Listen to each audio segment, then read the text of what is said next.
예, 안녕하세요. 이번 영상에서 자기애성 인격장애가 무엇인지, 그러니까 이들의 본질이 무엇이고, 또 이들이 왜 이렇게 다른 사람을 괴롭히는 행동을 하는지, 이들의 그리고 특징은 어떠한지에 대한 전반적인 내용을 다루도록 하겠습니다. 이 영상은 사실 제가 제일 처음에 만들었어야 하는 영상인데, 이렇게 중간에 만들게 됐어요. 그러면 일단 자기애성 인격장애가 무엇인지를 먼저 보겠습니다. 영어로는 이제 Narcissistic Personality Disorder, 그러니까 성격 장애, 인격 장애라고 할 수 있고요. 그리고 이제 영어권에서는 이 인격 장애를 가지고 있는 사람을 나르시시스트라고 부릅니다. 이 나르시시스트는 비군 성격 장애의 이제 하나입니다. 성격 장애나 인격 장애가 여러 가지 종류가 있는데 이제 그 중에 한 가지의 종류이고요. 인격 장애마다의 차이는 있겠지만 대체적으로 이 인격 장애를 가지고 있는 사람이 피해자들을 학대하는 그런 방식은 좀 비슷한 면이 많이 있거든요. 그래서 꼭 자기애성 인격장애를 가지고 있는 사람이 아니더라도 다른 인격장애를 가지고 있는 사람 혹은 뭐 소시오패스라든지 이런 사람들에게 우리가 또 학대를 당하거나 피해를 당하는 경우에도 사실은 어느 정도는 좀 비슷하게 우리가 이해하고 또 대응을 할 수가 있습니다. 그러면 구체적으로 이 나르시시스트가 어떤 존재들인지를 한번 설명해 보도록 하겠습니다. 자, 왜 이런 이들이 인격장애를 가지게 되느냐를 보도록 하겠습니다. 사실 이 이유는 그 근본적인 원인은 바로 자존감입니다. 그러니까 이들은 자존감이 굉장히 낮습니다. 그리고 열등감이 굉장히 크고요. 결핍감이 있고 정서적인 박탈 등이 있습니다. 그래서 이들은 스스로 그런 두려운 감정들이 있기 때문에 이것을 감추기 위한 방법으로 나르시시스트라는 이 마스크를, 가면을 얼굴에 쓰고 있는 것입니다. 이들이 가지고 있는 그 본질은 무엇이냐면 스스로를 혐오한다는 것입니다. 그러니까 사실은 이들은 겉으로는 나르시시스트라는 그 말 자체가 그리스 신화에서 왜 물에 비친 자기의 모습을 너무 사랑한 나머지 물에 빠져 죽은 그런 인물이잖아요. 그러니까 겉으로 봤을 때는 자기 자신을 너무나도 사랑하고 자기 자신을 좀 과장되게 치하하고 생각하는 것처럼 이들의 겉모습은 보일 수 있습니다만 사실은 그들의 본질은 스스로를 아주 혐오하고 아주 싫어하고 매우 끔찍한 존재로 생각하고 있다는 것입니다. 그렇기 때문에 이들은 자기가 예를 들어서 내가 스스로 멍청하다고 생각을 해요. 근데 나는 이 나의 멍청함을 감추고 싶어요. 그러면은 내가 취할 수 있는 방법은 첫 번째는 내가 똑똑한 척을 하는 거죠. 그쵸? 내가 얼마나 똑똑한 사람인지를 사람한테 얘기하고 그런 이야기를 사람들한테 하는 게 첫 번째고, 두 번째는 무엇이냐면 내 옆에 있는 사람을 멍청한 사람으로 만들어버리면 내가 똑똑한 사람이 되잖아요. 그런 방법으로 자기 자신을 감추고 있다고 생각을 하시면 됩니다. 그렇기 때문에 내가 너무나도 끔찍하기 때문에 내가 내 자신을 너무나도 혐오하기 때문에 이들은 타인을 깎아내리고 타인을 공격하고 혐오하게 되는 것입니다. 이들은 그 누구도 사랑을 할 수가 없습니다. 나의 자식이라고 할지라도 나의 배우자라고 할지라도 이들은 진정한 조건 없는 사랑을 타인에게 줄 수가 없습니다. 이들은 기본적으로 모든 사람을 싫어합니다.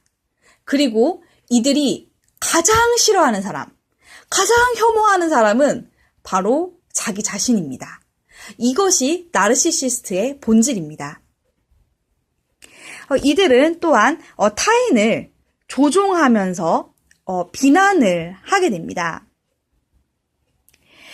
그리고 자기 반성 능력이 없습니다. 그러니까 자기 자신을 되돌아볼 수 있는 능력이 없습니다. 그래서 우리가 아무리 이 사람들에게 설득을 하던 이 사람들에게 말을 한다고 해서 이들이 자기 자신을 이해하고 자기 자신을 돌아보고 뉘우친다든지 반성한다든지 깨달을 그럴 일은 없습니다. 그렇기 때문에 다른 인격 장애들은 나이가 들면서 조금씩 흐려지는 경향이 있습니다. 하지만 이 자기애수 인격 장애의 경우에는 인생 전반에 걸쳐서 변화가 일어나지 않는다고 봐야 합니다. 그러면 이들의 어떤 특징을 가지고 있는지 한번 특징을 보겠습니다. 이분 초반, 그러니까 첫인상, 우리가 처음에 이 나르시시스트를 처음 봤을 때 어떻게 보이냐면 이들은 굉장히 매력적으로 보입니다. 아주 사교적이고 또 유능해 보이고 또 사람들에게 신뢰를 주고 또 굉장히 적극적인 사람의 경우도 많고 또 말을 아주 잘해요. 대체적으로 말을 잘합니다. 그리고 이렇게 케어를 굉장히 잘 해줘요. 그래서 뭘 자꾸 갖다 준다든지, 저 같은 경우에는 제가 아기를 키울 때 분유를 갖다 주고, 아기용 보리차인데 이러면서 그걸 갖다 주고, 막 계속 갖다 주는 사람들이 있었거든요. 나르시시스트 지인 중에서. 그런 식으로 해서 굉장히 다른 사람을 케어하는 것 같이 보여주고 굉장히 매력적으로, 그래서 조금 친해지고 싶은 그런 느낌을 가지게 만듭니다. 하지만 이들이 시간이 지났을 때 이들이 서서히 자기의 본성을 드러내게 됩니다.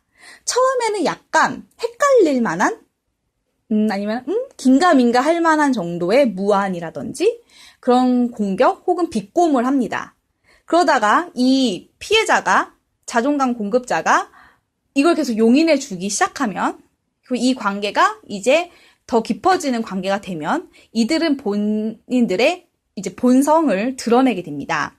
이들은 자존감 도둑이 됩니다. 영어로는 이제 이모셔널 뱀파이어, 흡혈귀라고 하죠. 그래서 다른 사람의 이 자존감을 뺏으면서 살게 됩니다. 자, 이들이 자존감 공급자가 필요한 이유는 바로 자기 스스로 내면의 가치를 찾을 수가 없기 때문입니다. 그러니까 스스로 내가 의미 있는 사람이야, 나는 유능한 사람이야, 나는 따뜻한 사람이야, 혹은 나는 똑똑한 사람이야, 이런 의미를 본인 스스로가 찾을 수가 없습니다. 그렇기 때문에 이들은 다른 사람을 비난하고 다른 사람에게 모멸감을 주고 다른 사람을 당혹스럽게 하면서 본인의 우월함을 느끼는 것입니다. 그리고 이들의 또 다른 공통적인 특징은 굉장히 자기 자신에 대해서 아주 과장된 평가를 가지고 있어요. 그러니까는 본인이 굉장히 대단하고 굉장히 훌륭한 사람이라고 계속 생각을 하고 다른 사람들에게도 그런 이야기를 끊임없이 합니다.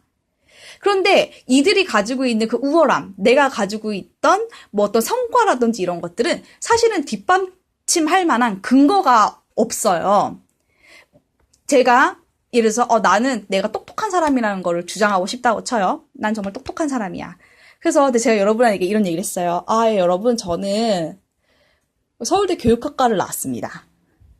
제가 예를 들어서, 아니면 저는 카이스트에서 소재공학을 전공했어요. 라고 제가 이 한마디만 해도 다른 사람들은 다 저 사람은 공부를 잘했나 보다, 똑똑한가 보다라고 생각을 하죠. 근데 예를 들어서 내가 어떤 학벌이나 이런 게 내세울 만하지 못해요. 예를 들어서 그러면은 말을 어떻게 해야 돼요? 내가 똑똑하다는 걸 증명하기 위해서는 다른 사람들은 네, 저 서울대 출신이에요, 한마디만 하면 될 것을 구구절절히 얘기해야 되죠. 내가 초등학교 때 내가 얼마나 똑똑해가지고 내가 그때 무슨 과학왕상을 내가 탔었는데 우리 엄마 아빠가 나에게 신경을 안 써주고 내가 그때 무슨 학비가 없어가지고 내가 여기를 등록을 못하고 이러면서 내가 왜 공부를 못했는지, 내가 왜 그런 성과가 없었는지를 설명을 하든지, 아니면은 내가 이런 유용한 정보를 가지고 있다, 나는 이 일을 이렇게 능력 있게 수행하고 있잖아, 봐봐, 나는 이것도 잘하고 이것도 잘해, 이러면서 내가 뭘 잘하는지를 구체적으로 보여줘야 되는 거예요. 그쵸? 내가 얼마나 음식을 잘하는지, 내가 얼마나 아이를 똑똑하게 잘 키우는지, 이런 아주 사사로운 것들을 내가 구체적으로 다 떠벌려야지만 다른 사람들에게 내가 똑똑하다는 걸 증명할 수가 있어요. 그렇기 때문에 사실은 또 이 나르시시스트들이 말이 많아요. 그리고 이런 것들을 계속해서 강조함으로써 이 피해자들을 설득합니다. 그래서 본인이 가지고 있는 이런 생각, 자기에 대해서 굉장히 과장되어 있는 평가를 하고 있어요. 하지만 우리가 정말 중요한 것은 뭐냐면 이 사람들의 말을 보는 것이 아닙니다.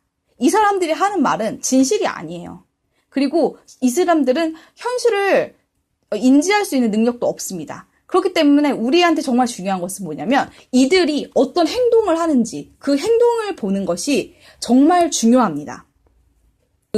나르시스트인 분들이 이제 뭐 딱 증명할 만한 내용은 없었어요. 근데 아이들을 가르치는 데 있어서 이제 선생님들, 학원 선생님들이었거든요. 근데 이제 이 애들을 가르치는 데 있어서 막 본인이 어떻게 내가 티칭을 하고 있고 내가 얼마나 이거를 뭐 잘 관리하고 있고 우리 학생들이 얼마나 뭐 하고 있고 내가 뭐 어떤 교육적인 마인드를 가지고 어떤 철학을 가지고 하는지 막 이런 거를 막 구구절절 설명을 하는 거예요.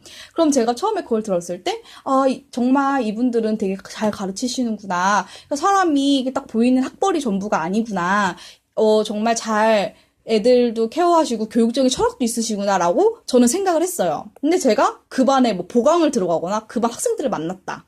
그럼 애들이 다 너무 재미없어요. 너무 지루해요. 나 여기 오기 싫어요. 그리고 막 엉망인 거예요.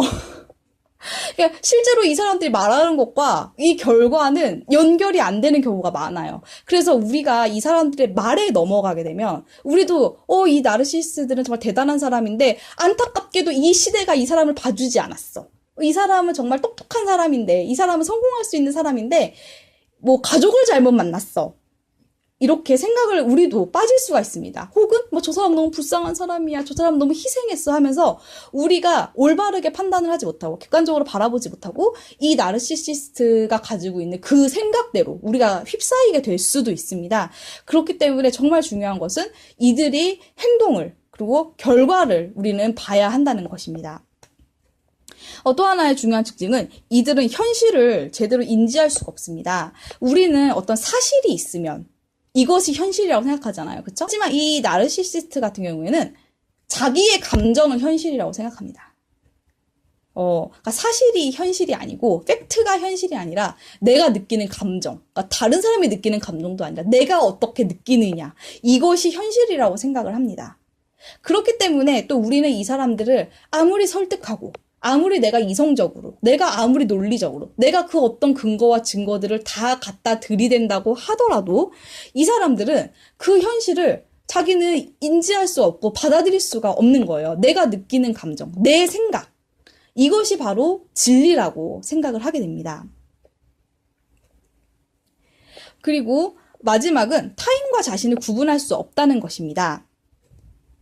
이들은 다른 사람의 감정을 이해할 수가 없습니다. 그러니까 사이코패스와는 다른 거예요. 사이코패스는 저 사람이 얼마나 괴롭다는 것을 알면서 괴롭히고 그런 것이 사이코패스라면 이 나르시시스트 같은 경우에는 내가 중요한 거예요. 내 감정이. 그리고 나와 타인을 구분을 할 줄 모르고 타인을 나의 연장선상으로 봅니다. 그래서 이런 사람들이 아이를 낳게 되면 자녀는 트로피 자녀, 그러니까 전리품. 나를 빛나게 해주는 도구로서의 자녀이고 또 이런 사람이 남자친구나 여자친구를 사귀게 된다면 이 역시 트로피 여자친구, 트로피 남자친구, 그러니까 전리품. 그래서 내 옆에 딱 데리고 있을 때 다른 사람들이 나를 우러러 볼 수 있고 뭐 나를 이렇게 치켜 세워줄 수 있는 연인을 또 만들어 버립니다. 왜냐하면 이들은 자신과 타인을 구분할 수 있는 능력이 없기 때문입니다. 그렇기 때문에 다른 사람들을 그 다른 사람 그 자체로 존중해 줄 수가 없을 뿐더러 이 타인은 나의 자녀가 됐든 나의 배우자가 됐든 나의 뭐 남자친구나 여자친구가 됐든 이 존재는 오직 나를 위해서 존재하는 것입니다. 나의 자존감을 공급해주는 사람 혹은 나를 빛나게 해주고 나를 받쳐줄 수 있는 그런 사람으로 취급을 하게 됩니다. 이거를 헷갈릴 수가 있어요. 왜냐하면 글쎄 모든 사람들이 다 그렇지 않나요? 이렇게 생각할 수도 있어요. 그쵸? 모든 사람이든 다 내 배우자가 좀 잘생기고 훤칠하고 또 뭐 능력도 있고 뭐 누가 봤을 때 이름 대면 알만한 좋은 뭐 직업을 가지고 있고 내 자녀도 뭐 남들한테 했을 때 이렇게 내세울만 하면 기분 좋고 자랑스럽고 뿌듯한 건 모든 사람들이 다 가지고 있잖아요.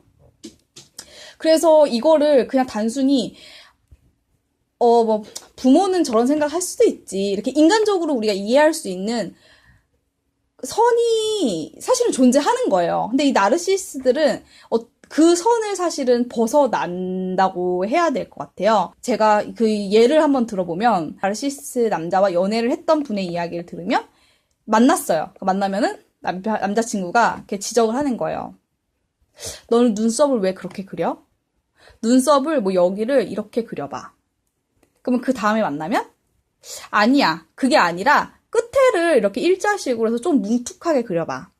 그 다음에 만나면 아니야. 여기를 이렇게 그려봐. 이런 식으로 해서 본인이 원하는 대로 그거를 다 디자인하려고 하는 거예요. 옷 입는 스타일. 뭐 이런 옷을 입고 밑에는 이런 부츠를 신고 이런 신발을 신어봐. 이런 식으로도 할 수가 있습니다.